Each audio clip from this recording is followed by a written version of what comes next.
nila ako naiintindihan eh. Ikaw lang naman nakakaintindi sa akin. Pero Tocho, darating din yung araw na aalis ka rin.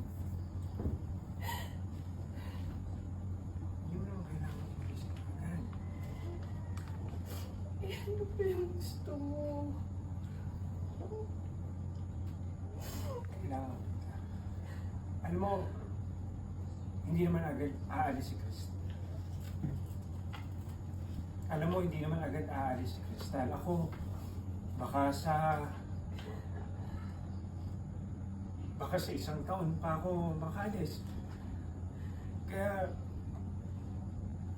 dito ka muna sa akin. Magsama muna tayo, sulitin muna natin dalawa.